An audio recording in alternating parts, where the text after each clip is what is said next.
नमस्कार दोस्तों, स्वागत है आपका हमारे YouTube चैनल उत्कर्ष जी के पॉइंट में। दोस्तों, कल हमने पढ़ा था कंप्यूटर परिचय का पार्ट 5। अगर आपने नहीं देखा है तो वो प्ले लिस्ट से देख लेना। आज करेंगे पार्ट 6। कल अपन ने कंप्यूटर की पीढ़ियों के बारे में पढ़ा था। आज करते हैं कंप्यूटर की विशेषताएं व कमियों के बारे में। तो चलिए दोस्तों, शुरू करते हैं आज की क्लास। कंप्यूटर परिचय 6 होगा आज का। दोस्तों, मैंने जो प्ले लिस्ट बनाई है वो है कंप्यूटर इंट्रोडक्शन के नाम से है। ये है इसके अंदर प्ले लिस्ट, आप इसी चैनल के अंदर देख सकते हो इसको। आगे का आज अपना टॉपिक है कंप्यूटर की विशेषताएं। तो आज अपने पढ़ेंगे कंप्यूटर की विशेषता और कंप्यूटर की कमियों के बारे में पढ़ेंगे आज अपने। तो वीडियो को अंत तक आप जरूर देखना। कंप्यूटर की विशेषताएं। कंप्यूटर की पहली विशेषता गति। जहां आपको एक छोटी सी कैलकुलेशन करने में समय लगता है, वहीं कंप्यूटर बड़ी से बड़ी कैलकुलेशन सेकंड से भी कम समय में कर लेता है। यह गति उसे प्रोसेसर से प्रदान होती है। अब इसके अंदर प्रोसेसर होता है, मतलब कार्य करने की जो क्षमता होती है उसको गति देता है, वो प्रोसेसर कहलाता है। तो वो उसके आधार पे काम होता है ये पूरा इसके अंदर। जैसा कि अपने मोबाइल में रैम रोम होता है, कंप्यूटर की गति को हर्ट्ज में मापा जाता है। कंप्यूटर के कार्य करने की तीव्रता प्रति सेकंड, प्रति मिली सेकंड, प्रति माइक्रो सेकंड, प्रति नैनो सेकंड इत्यादि में आंकी जाती है। कंप्यूटर की दूसरी विशेषता सटीकता, एक्यूरेसी। एक्यूरेसी मतलब शुद्धता। अपने जैसे भी अपन कोई इसके अंदर इनपुट देंगे वैसा का वैसा ही देगा, न कि ये अपनी तरफ से कुछ अपने को आउटपुट देगा। त्रुटि रहित कार्य करना यानी पूरी सटीकता, एक्यूरेसी के साथ किसी भी काम का पूरा करना कंप्यूटर की दूसरी विशेषता है। कंप्यूटर द्वारा कभी कोई गलती नहीं की जाती है। कंप्यूटर हमेशा सही परिणाम देता है, क्योंकि कंप्यूटर तो हमारे द्वारा बनाए गए प्रोग्राम द्वारा निर्दिष्ट निर्देश का पालन करके ही किसी कार्य को अंजाम देता है। कंप्यूटर द्वारा दिया गया परिणाम गलत दिया जा रहा है तो उसके प्रोग्राम में कोई गलती हो सकती है जो मानव द्वारा तैयार किए जाते हैं। जैसा कि मैंने इसके अंदर इनपुट दिया उत्कर्ष, या कोई शब्द लिखना है मेरे को। जैसे मेरे को लिखना है उत्कर्ष, लिख लेता हूँ मैं। जैसा कि उत्कर्ष ऐसे लिखा जाता है ये तो, लेकिन मैंने लिख दिया इस उत्कर्ष को पूरा तय कै रे से, तो ये गलत हो गया ना। तो अब इसके अंदर अपने को आउटपुट आ रहा है ये वाला, अपने कमांड दिया आउटपुट की इसके लिए, तो ये गलत आ गया। तो ये क्या है, अपनी कमी है, न कि कंप्यूटर की कमी होगी इसके अंदर। ये कंप्यूटर किसके आधार पर काम करता है? मनुष्य के द्वारा बनाए गए प्रोग्रामों के आधार पर काम करता है। इसके बाद तीसरी विशेषता इसकी स्वचालित, ये ऑटोमेशन है। कंप्यूटर को एक बाद निर्देश देने पर जब तक कि कार्य पूरा नहीं हो जाता, वह स्वचालित मतलब ऑटोमेशन रूप से बिना रुके कार्य करता रहता है। उदाहरण के लिए, जब कंप्यूटर से प्रिंटर को 100 पेज प्रिंट करने की कमांड दे तो पूरे 100 पेज प्रिंट करने के बाद ही रुकेगा। इन सभी कार्यों को करने के लिए कंप्यूटर को निर्देश मिलते हैं, वह उन्हीं के आधार पे उनको पूरा करता है। यह निर्देश कंप्यूटर को प्रोग्राम सॉफ्टवेयर के द्वारा मिलते हैं। हर काम को करने के लिए अलग प्रोग्राम या अलग सॉफ्टवेयर होता है। मतलब कंप्यूटर क्या करता है, थकान महसूस नहीं करता है, कभी थकान महसूस नहीं करता है कंप्यूटर इसके अंदर। जैसे मनुष्य की तरह नहीं है ये। मनुष्य क्या थोड़ा बहुत काम करने के बाद से थक जाता है ना, वैसे ये थकता नहीं है। इसके बाद कंप्यूटर की चौथी विशेषता स्थायी भंडारण क्षमता, परमानेंट स्टोरेज है इसकी।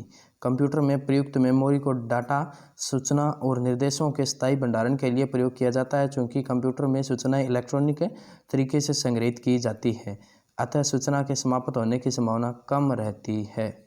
अब सूचना क्या है, जब तक अपने इसको सूचना या कोई अपना मैटर है उसको मिटाएंगे नहीं, तब तक क्या है वो कंप्यूटर के अंदर ही सुरक्षित रहेगा। अपने डिलीट नहीं करेंगे तब तक वो क्या होगा, सुरक्षित रहेगा। अगर आपने डिलीटेड कर दिया किसी मैटर को तो वो क्या हो जाएगा, मिट जाएगा यहाँ से अपने कंप्यूटर के अंदर से। इसके बाद है पांचवी विशेषता विशाल भंडारण क्षमता, लार्ज स्टोरेज कैपेसिटी। कंप्यूटर के बाह्य तथा आंतरिक एक्सटर्नल और इंटरनल संग्रहण माध्यमों जैसे hard disk, floppy disk, magnetic tape, CD ROM में असीमित डाटा और सूचनाओं का संग्रहण किया जा सकता है। कंप्यूटर में कम स्थान घेरती सूचनाओं का संग्रहण किया जा सकता है, अतः इसकी भंडारण क्षमता विशाल और असीमित होती है। जैसा कि हार्ड डिस्क है, ये हार्ड डिस्क पे निर्भर करता है कि वो कितनी बड़ी है छोटी है, उसकी कैपेसिटी कितनी है। हार्ड डिस्क या मैग्नेटिक टेप है, ठीक है, उसके हिसाब से होता है। फ्लॉपी डिस्क है, सीडी रोम है, जैसा कि सीडी अलग से होती है। इसके बाद छठवीं है विशेषता, वो है भंडारित सूचना को तीव्र गति से प्राप्त करना। मतलब इसके अंदर जैसा कि मोबाइल के अंदर कोई डाटा स्टोर है, उसको तीव्र गति से उसको प्राप्त करना या उसको चलाने के काम में देखते हैं अपने कैसे काम करता है वो। कंप्यूटर प्रयोग द्वारा कुछ ही सेकंड में भंडारित सूचना में से आवश्यक सूचना को प्राप्त किया जा सकता है। RAM, random access memory. RAM की फुल फॉर्म क्या आती है? रैंडम एक्सेस मेमोरी, ये होता है रैम। रैंडम एक्सेस मेमोरी होता है ये। रैम होता क्या है? रैम जब तक अपने कंप्यूटर के अंदर लाइट है या जब तक अपना कंप्यूटर चल रहा है तो वो क्या है? रैम के अंदर स्टोर रहता है पूरा का पूरा मैटर के प्रयोग से वह काम और भी सरल हो गया। अब रैम क्या करता है? जैसा कि किसी मैटर को मैंने कंप्यूटर के अंदर सेव नहीं किया है तो जब तक मैं सेव नहीं करूँगा तब तक किसके अंदर स्टोर रहेगा? वो रैम के अंदर स्टोर रहता है। इसके बाद सातवीं विशेषता है जल्द निर्णय लेने की क्षमता, क्विक डिसीजन। कंप्यूटर परिस्थितियों का विश्लेषण पूर्व में दिए गए निर्देशों के आधार पर तीव्र निर्णय की क्षमता से करता है।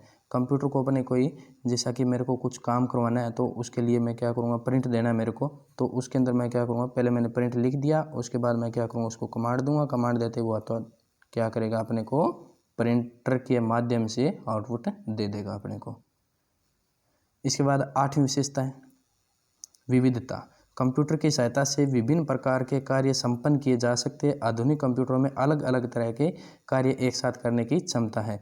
जैसा कि कंप्यूटर के अंदर एक से अधिक विंडो या एक से अधिक प्रोग्राम को एक साथ चलाया जा सकता है। जैसा कि मेरे को एक तो चलाना है नोटपैड, एक तो हो गया नोटपैड। इसके बाद एक आता है जैसा कि अब मस वर्ड चलाना है मेरे को, तो या वर्ड ही चला लेता हूँ। तो ऐसे करके अपने एक या दो से अधिक सॉफ्टवेयर को या प्रोग्राम को एक साथ में चला सकते हैं अपने इसके अंदर। इसके बाद आगे आता है कंप्यूटर की नवीं विशेषता पुनरावृत्ति। तो वो है कंप्यूटर आदेश देकर एक ही तरह के कार्य बार बार विश्वसनीयता और तीव्रता से कराए जा सकते हैं। कंप्यूटर के माध्यम से अपने क्या कर सकते हैं? एक ही कार्य को 2, 3, 4, 10, 15, 20 बार अपने करवा सकते हैं। इसके बाद आगे है कंप्यूटर की 10वीं विशेषता स्फूर्ति। कंप्यूटर को एक मशीन होने के कारण मानवीय दोषों से रहित है। इसे थकान तथा बोरियत महसूस नहीं होती और हर बार समान क्षमता से कार्य करता है।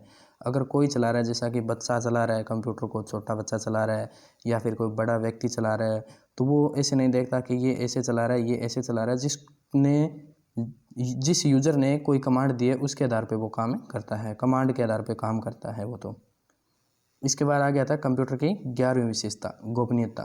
पासवर्ड के प्रयोग द्वारा कंप्यूटर के कार्य को गोपनीय बनाया जा सकता है। पासवर्ड के प्रयोग से कंप्यूटर में रखे डाटा को, कार्यक्रमों को केवल पासवर्ड जानने वाला व्यक्ति ही देख या बदल सकता है। ये तो हर कोई जानता है, आजकल अपने मोबाइल के अंदर रखते हैं, जैसा कि पासवर्ड, गैलरी पे पासवर्ड है, ठीक है, व्हाट्सएप पे पासवर्ड है, तो वो चीज़ है ये तो पासवर्ड वाला सिस्टम। कंप्यूटर की 12वीं विशेषता कार्य की एकरूपता।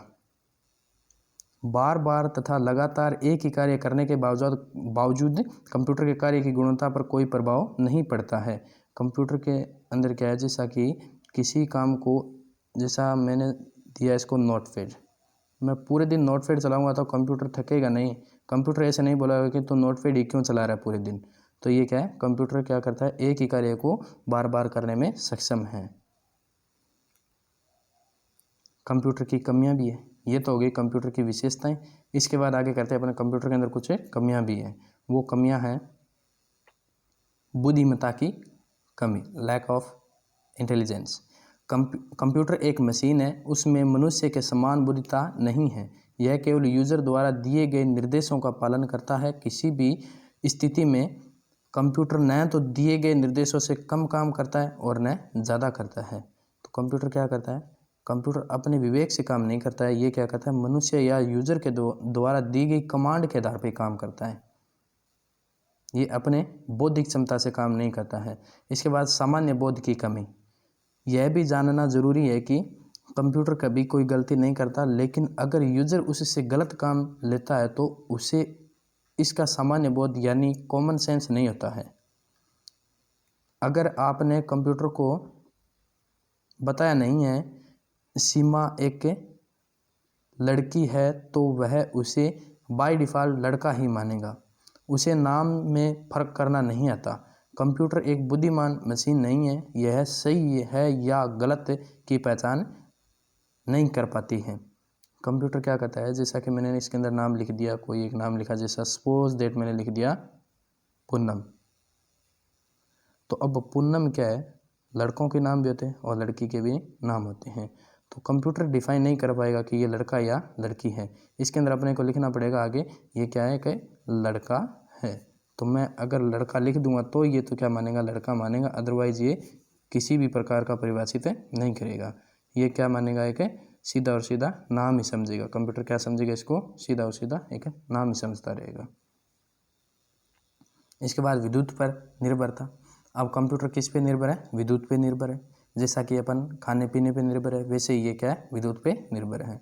कंप्यूटर को काम करने के लिए विद्युत की आवश्यकता होती है। बिना विद्युत के कंप्यूटर एक धातु के डब्बे से ज़्यादा और कुछ नहीं है। फिर तो वो क्या हो जाता है, एक डिब्बे के समान हो जाता है कंप्यूटर, सीधा और सीधा। अपग्रेड और अपडेट। कंप्यूटर एक ऐसी मशीन है जिसे समय समय पर अपग्रेड और अपडेट करना होता है। यदि ऐसा नहीं किया तो कंप्यूटर ठीक प्रकार से काम नहीं कर पाता है। जैसा कि अगर कंप्यूटर के अंदर समय समय पर इसकी देखभाल नहीं की, विंडो नहीं की या फिर एंटीवायरस नहीं किया तो कंप्यूटर क्या होता रहेगा, अपना हैंग होता रहेगा और डैमेज होने के भी डर रहता है उससे। इसके बाद है वायरस से खतरा। कंप्यूटर को हमेशा वायरस का खतरा बना रहता है। एक बार वायरस आने पर यह कंप्यूटर ऑपरेटिंग सिस्टम के साथ उसमें सुरक्षित फाइलों को भी नुकसान पहुंचा सकता है। जैसा वायरस होते हैं ना, उससे क्या है, कंप्यूटर को बहुत खतरा रहता है। इसके लिए अपने कंप्यूटर क्या होना चाहिए, एंटीवायरस से होना चाहिए और कंप्यूटर को समय समय पर अपडेट और अपग्रेड भी करना चाहिए अपने को। तो धन्यवाद दोस्तों, वीडियो को अंत तक देखने के लिए। प्लीज़ दोस्तों चैनल को शेयर और सब्सक्राइब ज़रूर करें और लाइक कमेंट भी कर दिया करो।